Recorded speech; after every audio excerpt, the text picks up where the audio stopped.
जी अस्सलाम वालेकुम dear students.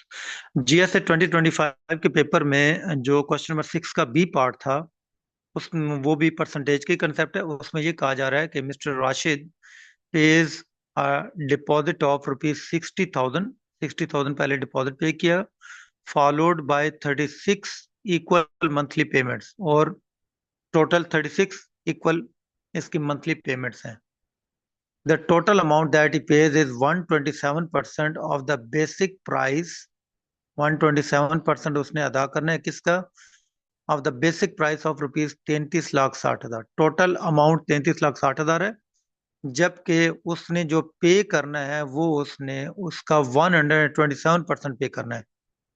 Calculate the Rashid monthly payment. उसकी मंथली पेमेंट आप बताएं, मंथली इंस्टॉलमेंट कितनी बनती है? जैसे फॉर एग्जाम्पल हम लोग कोई भी एक प्रोडक्ट है ना, वो जब हम लोग इंस्टॉलमेंट में जब खरीदते हैं तो आपको पता है उसकी जो ओरिजिनल प्राइस होती है हमें उसका ज्यादा पे करना पड़ता है। अब इसमें भी ये कहता है कि वो जो भी प्रोडक्ट, फॉर एग्जाम्पल उसने गाड़ी खरीदी है, तो गाड़ी के अगर टोटल अमाउंट 33,60,000 थी तो उसने उसका 127% पे करना है। ओरिजिनल उसने 100% पे नहीं करना, ठीक है। और फिर वो कहता है कि जब शुरू पे जब उसने पेमेंट की तो एक पहले उसने, आप कह लें कि इंस्टॉलमेंट पे की 60,000 की। आप ये भी कह सकते हैं एडवांस के तौर पे आप कह सकते हैं, ये 60,000 उसने एडवांस पे किया। उसके बाद वो ये कहता है कि उसने 36 उसकी इक्वल मंथली इंस्टॉलमेंट्स करवा ली, पेमेंट करवा ली। अब बताएं कि उसने मंथली इंस्टॉलमेंट कितनी पे करनी है।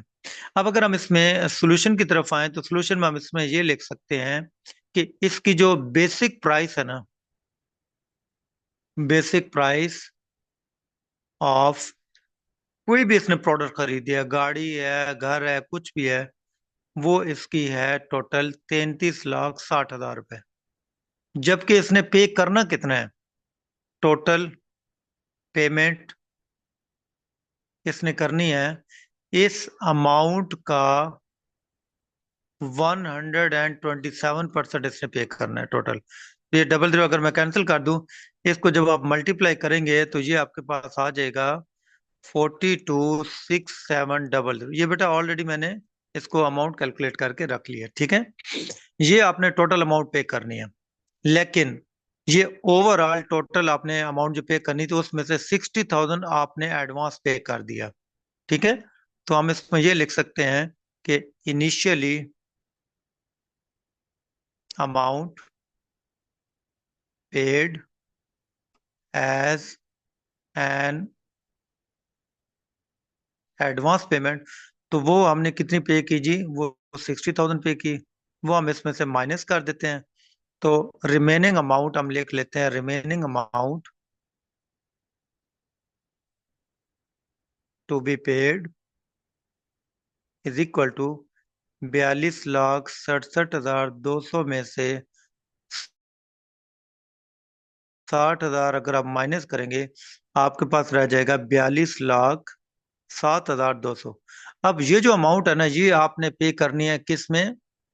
बाय 36 इक्वल मंथली पेमेंट्स, इंस्टॉलमेंट्स में। वो कहता है मुझे उसका मंथली इंस्टॉलमेंट पेमेंट बताओ कितनी बनती है, तो इसको आप 36 पे डिवाइड कर दें।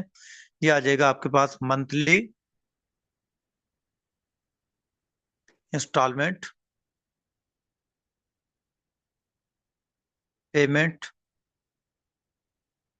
ये आ जाएगी आपके पास 42,07,200 डिवाइडेड बाय 36। इसको जब आप 36 पे डिवाइड करेंगे तो ये आपके पास अमाउंट आएगी जी। ये बनती है 116,866.67, ठीक है। ये आपके पास ये बनेगी 1,16,866.67 रुपए। ये आपके मंथली इंस्टॉलमेंट बन जाएगी, ठीक है। ये आपका क्वेश्चन नंबर 2 था, और ये भी आपका परसेंटेज के ही कंसेप्ट में से आया हुआ था। जैसे पहला क्वेश्चन था ना हमारा, उसमें भी इसी तरह आपका परसेंट का कंसेप्ट था, तो ये भी आपका परसेंटेज के ही कंसेप्ट से आया हुआ था, ठीक है। इसके बाद अभी हम लोग आगे क्वेश्चन नंबर सी पार्ट की तरफ चलेंगे, ठीक है। Thank you.